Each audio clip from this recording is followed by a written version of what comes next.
So today on the podcast, we are going to go shallow and wide. So we're going to talk about a lot of topics, very short, maybe 60 seconds or less. We'll find out. Wow, rapid fire topics. We're going to talk about a new library. We're going to talk about some new videos. We're going to talk about Kanye AI, elemental music, some top April Fool's jokes that we saw, and more. Craig, are you ready? Let's go. Let's go. So the first thing, I don't know if you saw any good April Fool's jokes, but I saw a couple great ones. One of them was a Tesla April Fool's joke on Twitter, and it was them doing a crash test in the Cybertruck, but it was one of those never-ending videos where they never hit the wall. And you've probably seen like GIFs of it where it's like the truck is about to hit, some truck is about to hit this massive thing super fast, and then just like she keeps changing angles to a different angle where just it's like you're just building suspense, but it never happens. And it's so how does the video end? I haven't seen this, but how, like, does it just like it keeps going and then there's no crash, the video just ends? Exactly. It's 36 seconds of them, like people's reactions, and it just keeps getting right up to the wall and then not ending. So it's like it just starts over. I'll send it to you. That's pretty funny. I'll send it to you. It's gold. But one of the replies was, just like the truck, it never arrives. Because they've been like advertising this thing for 3-4 years. Was that the one where he was like, the windshields don't break? And then it was just like, whoops. Yeah. That should have been an April Fool's joke. I'm pretty sure that was also a prank. I don't know. He seemed a little surprised. I don't know what happened. You know what April Fool's joke I did see is Waves and their the Waves fiasco.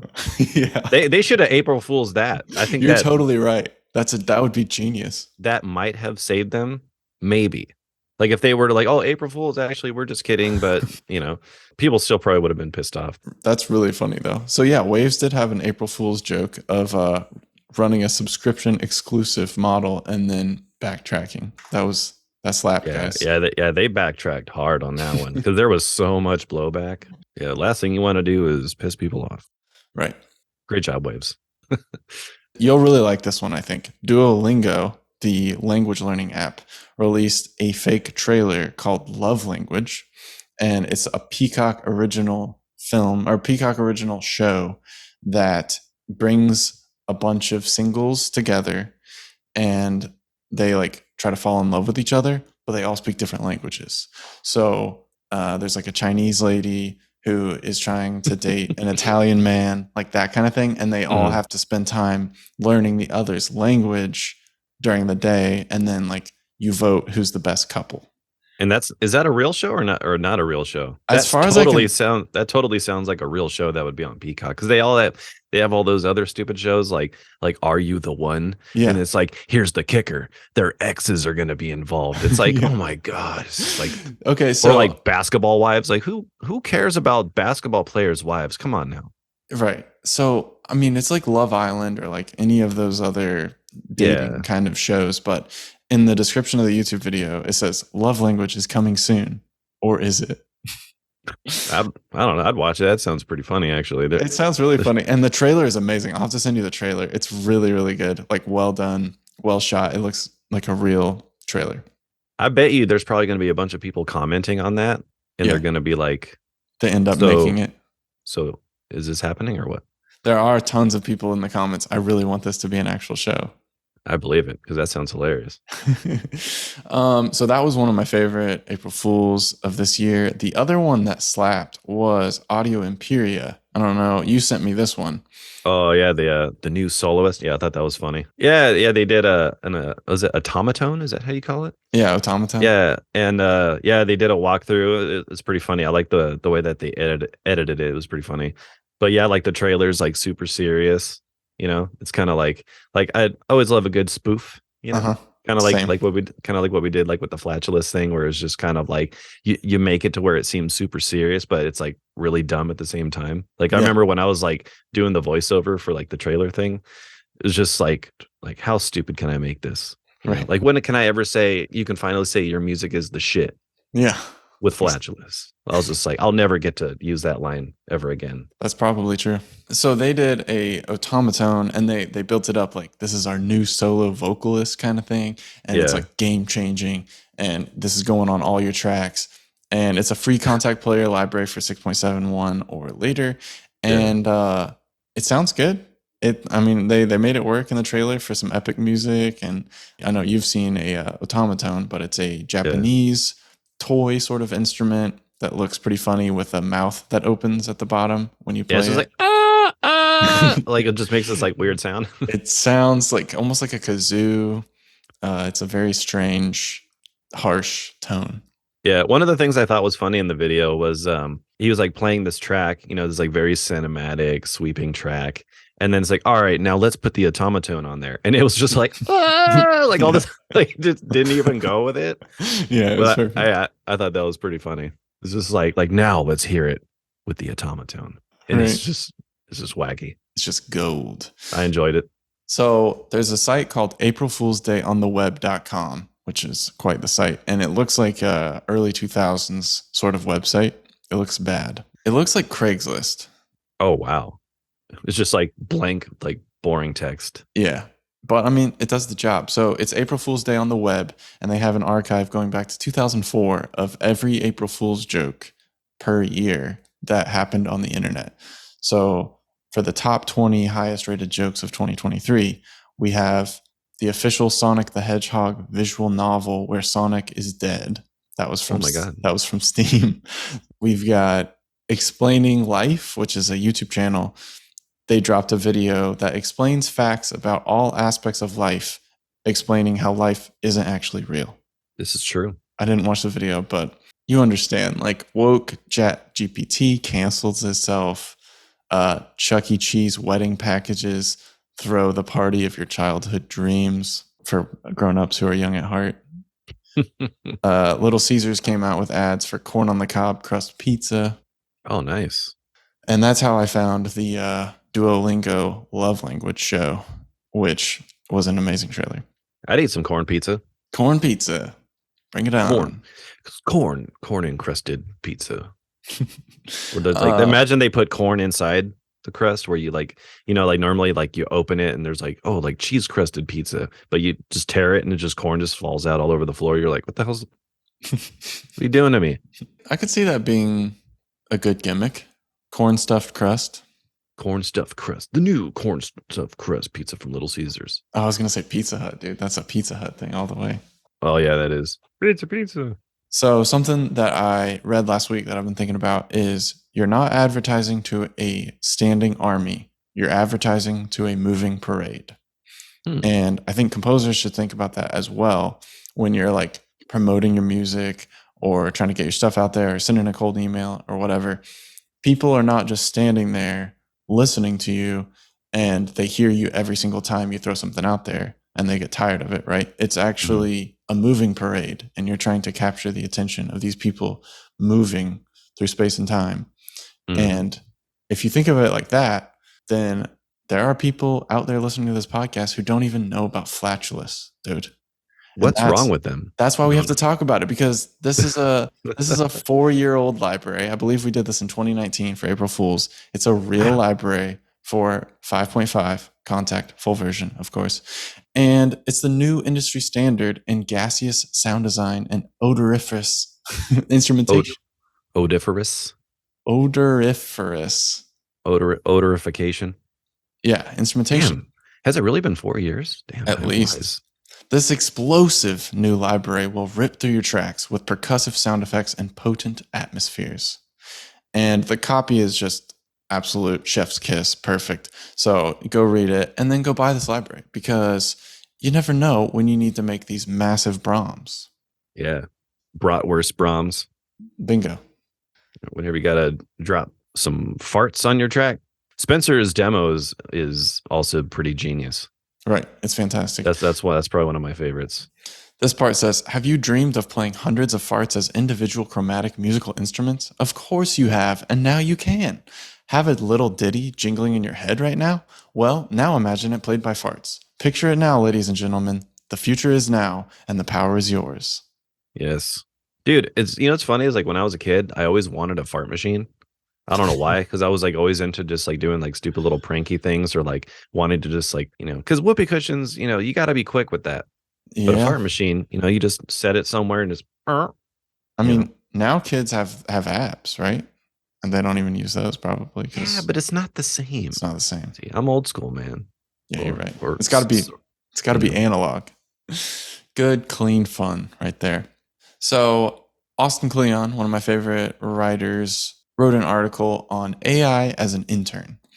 So, he had Kevin Kelly visit him in the studio in Texas. And he said, I asked him to tell me about AI, something I'm not terribly interested in. And he says one of the pieces of Kevin Kelly's advice is for a great payoff, be especially curious about the things you are not interested in, which I thought was a funny sentence. Like things that like kind of turn you off, you should maybe take a closer look at. But he told me that AI right now is like having a little assistant to boss around and make you some stuff so you can say, most of this is garbage, but I can use this part and you've given me something to work with or against. And that's kind of what we were talking about last podcast with an AI intern of like the ozone mastering assistant. It's like, you're Hmm. fired. Yeah. Uh, What are you doing? This is trash. right. Is not what I asked for. They're like, well, you're not paying me, and who cares? Yeah. But I like it as a starting point, and I think that's definitely like the use case right now. Yeah, it's kind of like, I mean, I could see that's, when people talk about the whole AI and music production and stuff like that, I could see more composers using it as kind of like just kind of getting ideas, Yeah. because even like certain libraries that are like phrase based, or things like that, doesn't necessarily mean that, it's cheating, or it's like when people talk about loops or whatever, and they're like, Hmm. oh, that's cheating. And is it? I mean, it's really how you use it, if you're getting inspiration or, maybe make your own loop based off of something else or whatever. I Yeah. think usually a lot of times it's just like a speed factor, like, oh, this thing's already like, it's got this, and then like some high percussion or whatever. Like, all right, it's done. Right. You know? You can start with the building blocks and you can add on to it and Yeah. add effects and make it your own. I mean, we're all starting from like cheats, like shortcuts and Hmm. technology and computers. Like there's that famous story about the guy who starts out as a drummer and then he becomes a goat farmer because he like keeps taking it one more step in the cycle. So he's like, I gotta make my own toms, like my own heads for the toms, and Hmm. so he like ends up raising goats instead of playing drums. Yeah. It's like you're trying to go so far back that you're not even doing what you wanted to do anymore. It's funny. That's kind of like how it is with people who get into a field. Like, oh, like I want to start, making music on my computer, and then this is kind of like how I started doing it too. Oh, and then you start checking out all these different things, and then you start doing like reviews of stuff, and then you get into video, and then you start learning how to do video, and then you're almost like not even doing music anymore. You're more like just a video reviewer person. That's exactly right. Yeah. And then you're like, I don't have time to make music anymore because I got to make all these videos. Like when I see a lot of YouTuber people like Gerald Undone or people like that, they're like, most of the time they're just getting so much gear they don't even have time to really enjoy it. Hmm. It's just I got to learn how to use this thing and understand it and then talk about it and get my little royalty percentage from people who click the affiliate link or whatever. Yeah, and then you turned it into your own little factory prison. It's like people who are like cinematographers or into like filmmaking that get into doing YouTube and then they're not even making movies anymore. Yeah. Yeah, so this quote is gold, so I'll just read it. It says, "I thought using loops was cheating, so I programmed my own using samples. I then thought using samples was cheating, so I recorded real drums. I then thought that programming it was cheating, so I learned to play drums for real. I then thought using bot drums was cheating, so I learned to make my own. I then thought using pre-made skins was cheating, so I killed a goat and skinned it. I then thought that was cheating too, so I grew my own goat from a baby goat. I also think that's cheating, but I'm not sure where to go from here. I haven't made any music lately, what with the goat farming and all." Pretty much. And yeah, I mean, you do have to kind of draw your line in the sand of what what you're going to use and where you're going to start. Yeah, because I think there's a certain level of people getting too hung up on certain things. It's like when music was starting to be more like or made more on computers, and then you Right. get a lot of people that are just like, oh, that like with electronic music and all that, everyone's like, oh, this is where the world's going, and there's no genuineness about the music process anymore or something. And Yeah. now it's just part of what everyone's used to. It's kind of the norm now. Hmm. And I think that's where like the whole AI thing is going to play in. It's just going to become just another thing like, people talking about Chat GPT or whatever the hell. I think it's just going to be a normal thing that people are used to hearing. It's not Right. going to be that big a deal. Everyone gets scared of stuff at first. That's just normal. It's just how people are. Most people are scared of change. Yeah. So once people become normal with it, it's just like, like when COVID happened, everyone was freaked out. They didn't know where things were going to go. Bands weren't playing live anymore. And now bands are playing live again. And, Hmm. it just became sort of a normal part of the lingo. So people will always be scared of things, but people will always adapt and move on. And there'll be some new thing that'll come out and scare them. And then Yeah. they'll get used to that. And There's always something new to be scared of. yeah, Take comfort in that. yeah, take comfort in fear because get used to it. You're gonna be scared a lot, and you'll overcome and come out the other side a better person. Hey, that's beautiful. Have you seen this Kanye AI thing? Kanye AI. Yeah, Kanye's canceled, but the AI is not. AI is popping off. So I got to send you this video. This guy says, I made a Kanye song with AI. Music has changed forever, which is, a little dramatic, but you got to be for those clicks. Mm-hmm. So there's a Google Collab link, and it uses your GPU and starts just like cranking. And then there's a Kanye AI model link that he posted. You record your own audio, so rap some new bars in whatever horrible style you've got, and then you upload your audio to this Google Collab, and then it spits it out with Kanye's voice. So whatever your lyrics are is now Kanye's voice rapping it, and it's Oh wow. pretty legit, dude. Obviously, it's like as bad as it's going to be.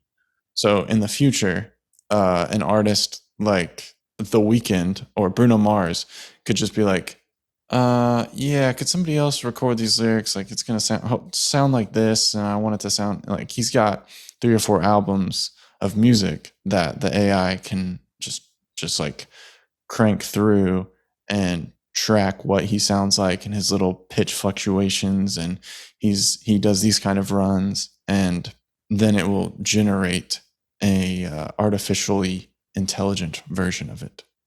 Wow. I should start doing that for walkthroughs. I'll Oh, just do all the voiceover, take all the audio, and just make it to where it sounds like Kanye West. Actually, yeah. no, I will not do that. I want If you to they do did the. one for like James Earl Jones or something, or like Morgan Freeman, There you go. that would be pretty No, you fun. know who it has to be? Hmm. Gordon Ramsay. Oh wow. Too easy, right? This library is incredible. Yeah. Either that or Matthew McConaughey. That's your 2 go-tos. Oh no, no, no, no, no, no, no. Those dudes can sell. They're good Yeah. salesmen. Yeah. Just like sell everything like it's the Lincoln. Yep. Like every this library, it's very, transformative, it takes Yeah. you back, but it goes forward at the same time, Or the whiskey. I don't know why, but I like that. They're like, well, that's all he needs to say. And they Yeah. probably sold millions of dollars worth of whiskey just because. Yeah, Matthew McConaughey. I want to hear him and Rob Dyrdek talk because every time I hear Rob Dyrdek, I can't help but think he's doing a Matthew McConaughey impression. That's And funny. and a lot of times when he talks, he almost has that same kind of like philosophies or something like, it's like everything is moving, and it's like you gotta find your rhythm. It's like I'm just like, dude, you're McConaughey's little bro. Mini McConaughey. Mini McConaughey. That's gold. Bada bing, bada boom. The last Chat GPT thing we will talk about today is a chat GPT bot for Buy It for Life. So I don't know if you've heard of this subreddit, but it's called Buy It for Life. And people just Mm-mm. post stuff that you can buy for life on it, and it'll last your whole life, ideally.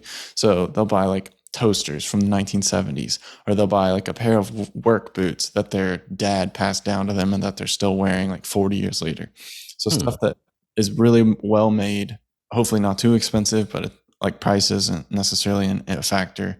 Mm-hmm. And so someone compiled all the information from this Reddit, from this subreddit, and put it into a bot so you can search recommendations for hiking shoes, or what's currently the best dishwasher for home use, or best affordable socket set.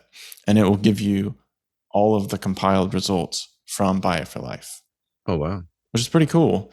And it's a good way to kind of shortcut getting immediately to what you should buy if you're not passionate about researching every single socket set out there. Yeah, that's a whole another thing. It's funny how you get into wanting to buy something and then you just end up like doing like way too much research and you're just like, Just over just optimize. yeah. But companies take advantage of that now because people are just like, oh, just go to whatever store and I'm just gonna go buy whatever. And it's crazy how TVs, especially, like do not last like they used to. Right. Like the TV that we have, my girlfriend got years ago. It's a like an old Vizio, back when TVs were actually like about like that thick. I Yeah. don't know if you can see this on the camera, like this. Now TVs are like, I don't know, as thin as a pencil. But this thing still holds up. Like there's other TVs we got where like in a year it just Yeah. died. Just going.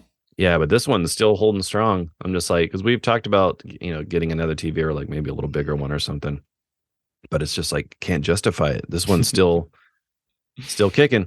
Yeah. So the day that it bites the dust, then I'm just going big, son. I'm getting like 80-inch TV. Just Okay. never leave the house. Just watch The Dark Knight on it. What? The dark? Watch the Darknet. The Dark Knight. You just watch it. Oh, Dark I Knight thought you on said repeat. I thought you said the dark net. I'm like, whoa, The Dark Knight. no No. thanks. No, no. I would never. The next thing, little fluffy piece that I found is what do the elements sound like?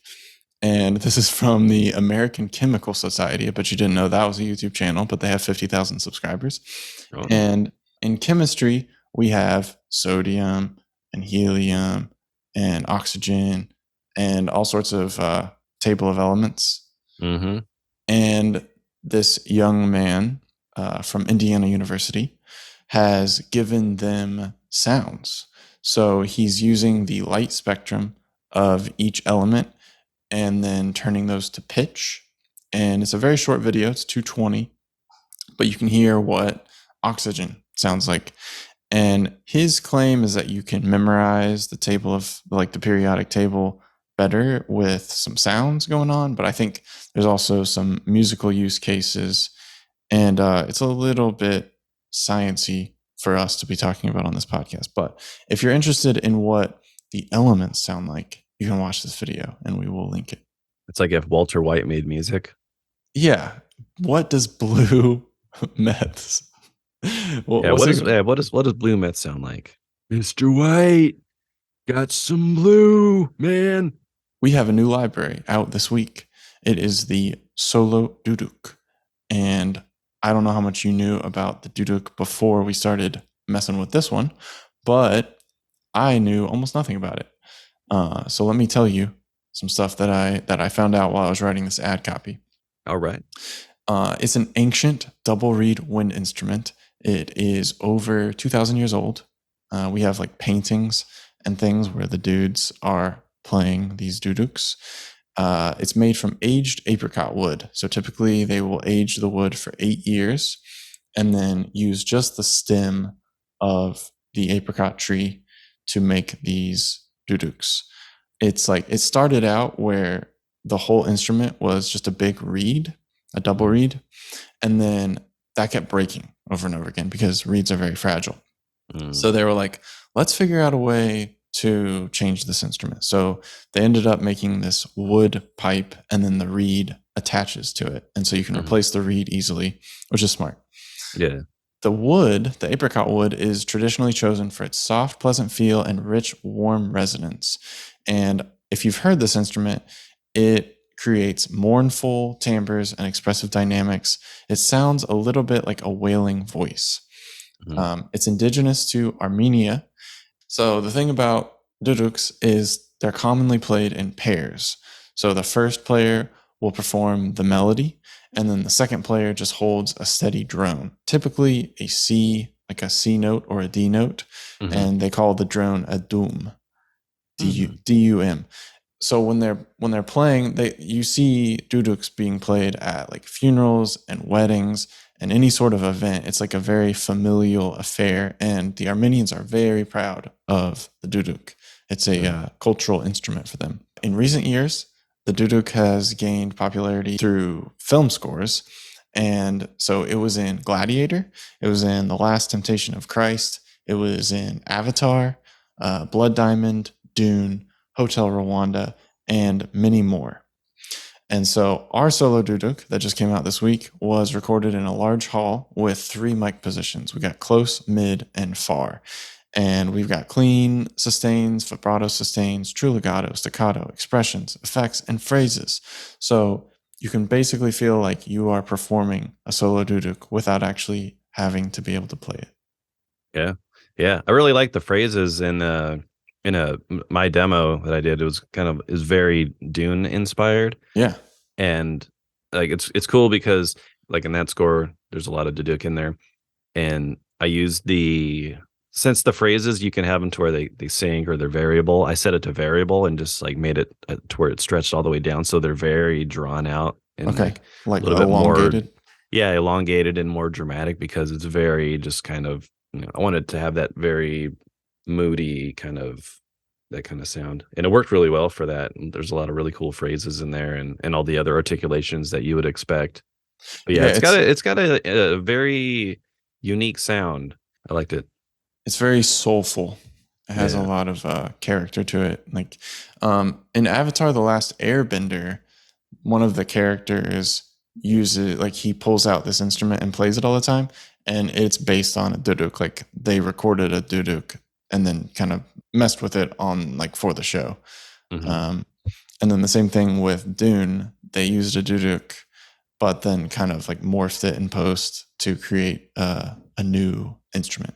Yeah, I believe the flautist for that, I think he even like made some custom ones out of like PVC pipe to like elongate it Yeah, because there was some aspects of it where Hans Zimmer was asking him to almost make it sound like it can play vowels and right. sort of like if wind could have vowels or whatever. So he had to let just like a lot of these like really kind of morphing breathy sounds using the instrument. Yeah.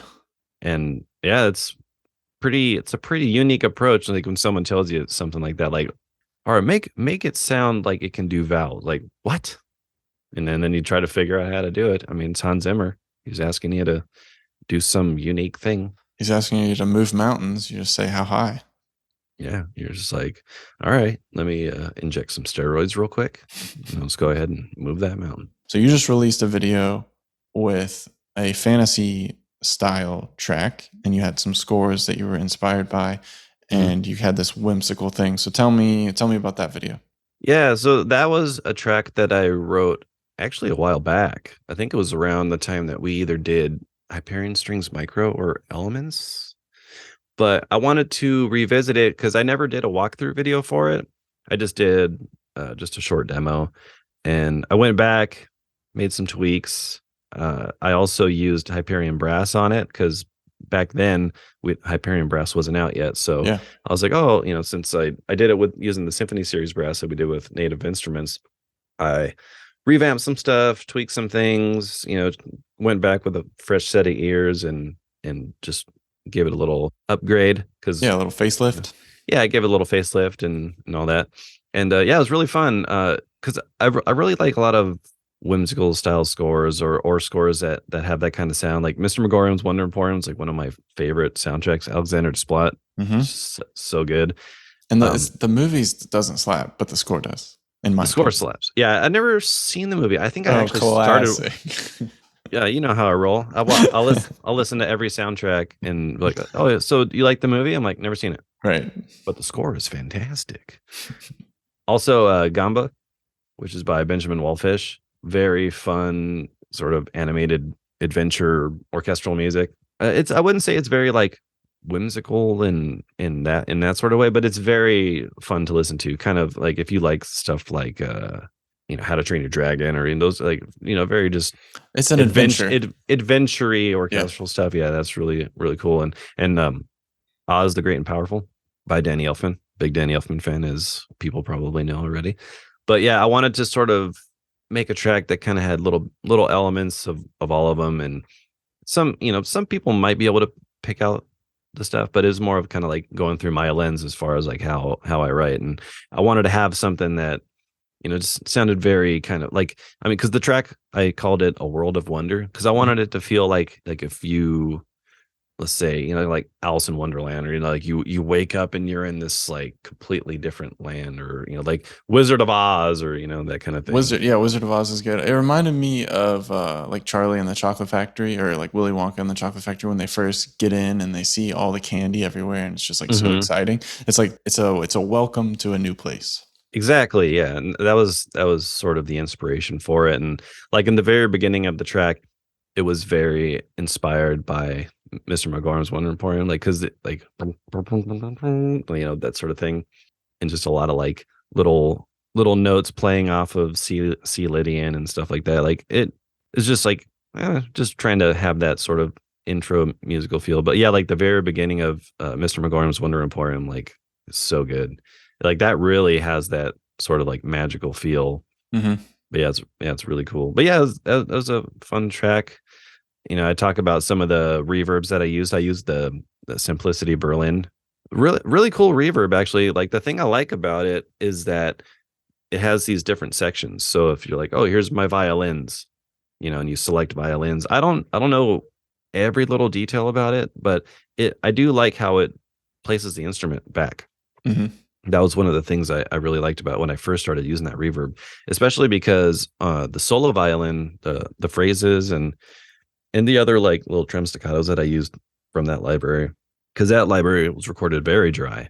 And when you hear like the A and B from it, it's completely different. It's like it sounds like you have a player in your room. Yeah. It's like that dry. Like if you had them in a booth and you're just hearing them come straight out of your Or speakers. your ears are like right up to the violin. Exactly. So Hmm. it's cool to use the Berlin Studio Reverb, and it really does a good job of placing it. Do a little bit of panning and stuff, and because I don't know if by placing it in those sections where it's like on the left, how it does like the wall reflections. Mm. Like, it does a very good job of having that realistic sound. Auto Yeah, magically. yeah. And I talked about using the mixing assistant from Yep. Ozone Yep. because we were talking about that, so I wanted to experiment with that. So yeah, if you want to, watch how I wrote the track and kind of broke it down from the inspiration and mixing and all that sort of thing, and how I combine different instruments and all that kind of stuff, definitely Cra- check that out. Craig's dropping the knowledge. He's dropping the secret sauce. So it's a great way to kind of get like a start to finish of how someone makes a cue. Yeah, it was fun.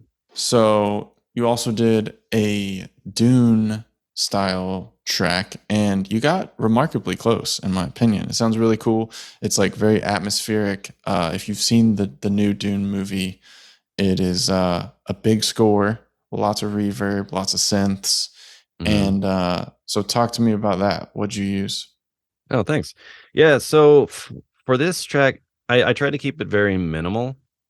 So a lot of the heavy lifting of the atmosphere is really coming from Quadrille. I Nice. had a couple different tracks. One has some, I can't remember what category it is. Maybe because one of them I think I was using more of like the bass and brass sounds, Hmm. and then the other one was like more. Might have been like maybe more of like the shimmery stuff.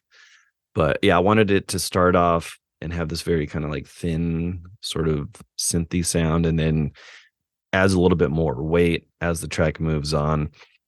Uh, with that score, there's a lot of human elements Yeah. from the research. I watched the interview with Hans Zimmer, and he was talking with some of the different people that he worked with, like the vocalist, really awesome vocalist. Like she's pretty crazy. It has really powerful sound.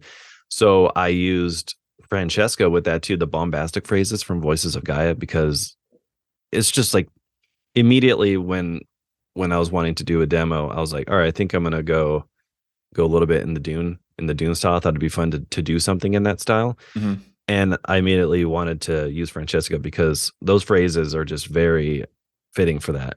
Yeah. She has a very powerful and unique voice in that way, and I thought it would fit really well. Use some Cylindrum on there, which was a hand built instrument.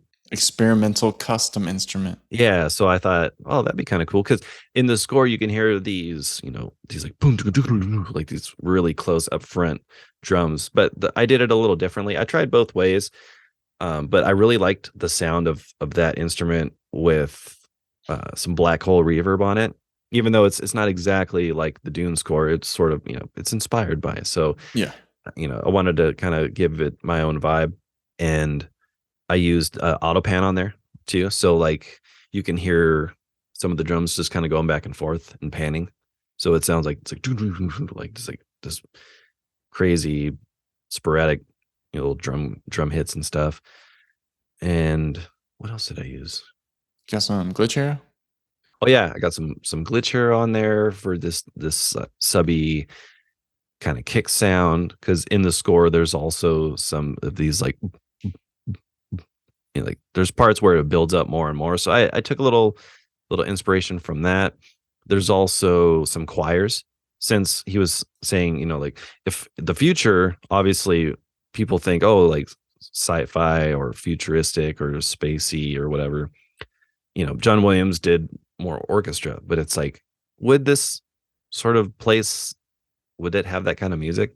Yeah. So, I mean, there's other stuff on there, like they did stuff with like bagpipes. I didn't do anything with anything like that, but the vocal elements, there's some parts where it sounds like these kind of aleatoric choirs or little vocal chants and stuff. So I used some of the choral effects from Requiem and Olympus, Slick. and I thought, towards the end it has this kind of build, and I wanted to use those because I thought it sounded neat in context. Like it almost, because it's very atmospheric. It's not like a lot of percussion going on. It's more about creating just this big atmosphere. And I tried to not necessarily like rip the score or do anything Yeah. like composing just like it, but yeah, it was fun. It's cool to see how big of a atmospheric sound you can get with very limited stuff, because Quadrill's doing a lot of the heavy lifting on that stuff. So thank you, Nathan, for making Dude, those sounds. of course. And with Quadro, like you're not really supposed to remember what category you used. It's just like randomized until you find something you like the sound of and then use that. Like I don't think anyone's like, oh, I used blankety blank preset.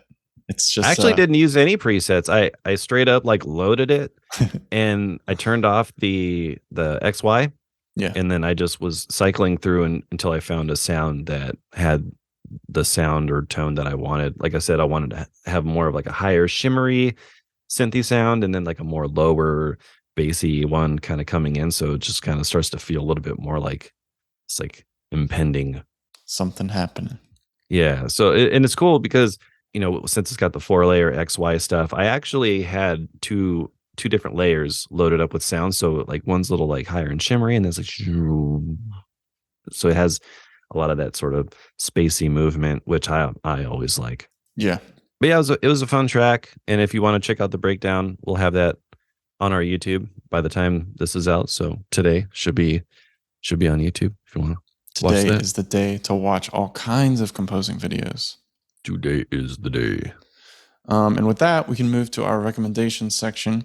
So, my first recommendation is the Outlive book. This is a book I've been reading that just came out last week. It is by Peter Attia, and it is just all about longevity. So, he talks about how your lifespan is from the time you are born to the time you die, but your health span is how healthy you are through that entire span of time.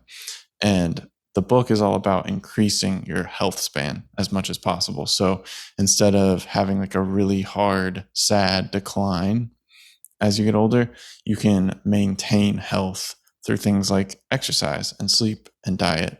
And No surprises, no big surprises, but it's a thick boy. It's a it's a big book, and I'm working my way through it, and it's very solid. I would recommend that to anybody who cares about healthy living. Nice. It's a beefy read. It's a beefy read. I recently came across a new free plugin from Aurora DSP called Invisible Verb Pro. Yeah, you sent it to me, And which I always appreciate. yeah, so it's a free plugin. It's I believe it was recorded in like a anechoic chamber or something. So that's interesting. I haven't had too much time to play around with it, but free plugin. Free reverb, can't get Yeah. enough. Yeah, everyone likes reverb. When you make your Kanye rap, you need a reverb that goes on there. So Exactly. there you go. We're looking forward to hearing what our listeners come up with for Kanye. Oh my God. The last thing that I will talk about is the Mimi Page expansion pack of effects presets. Oh yeah. So Mimi Page Light and Shadow is a ethereal, atmospheric solo vocalist library. She is a mezzo soprano, alto, and she recorded all sorts of light phrases and sounds and like movement and shadow phrases and sounds and movement. And recently, she just did 20 new effects presets for the library. So if you own the library, it's a great time to download this optional expansion pack of presets called Ethereal Echoes 1 through 20. And you can check out what they sound like on the YouTube video, but it may refresh your memory that you own the library. It may refresh your memory that it's got some really unique and interesting sounds that are very plug and play. Like as far as track starters, you're ready to roll with some of these. Just here we go, and then add a drum beat, add some bass, and you got something really cool going on. Yeah, I really like that library. I've used it in a few different Soundiron session videos where I think I also did another sort of cinematic fantasy kind of track a long time ago that actually uses Mimi Page Light and Shadow. And yeah, it's a really cool library. There's a lot of awesome sound design that she did as well. So it's like not just a solo vocal library with some phrases or like ahs and oohs and all the vowel stuff that you would expect from our solo vocal libraries, but there's a lot of really cool sound design. Yeah, she did a nice blend of ambiances and vocals. Yeah, so really cool. Yeah, really cool library and really cool expansion pack. So if you do own it, you should definitely get it. And if you don't own Mimi Page Light and Shadow, you should definitely check it out. Yep, watch some videos, listen to some demos. With that, I think we can call it a day here. We've got some guests coming on the show, and we're excited about that. If you have anything that you think we should talk about, send it our way. You can join our Discord community. We've got some podcast feeds in there. And I think that's it. I think that's all she wrote. That's all she wrote. Subscribe if you're listening this far. Yeah, do it. With that, we will call it a day. Craig, I'll catch you very soon, my friend. All right, all right. It sounds incredible. Extraordinary. You are an idiot sandwich. Yeah. Put some bread on the side of your ears. Look at yourself deeply in the mirror and tell yourself you're an idiot sandwich. And on that note, we're out.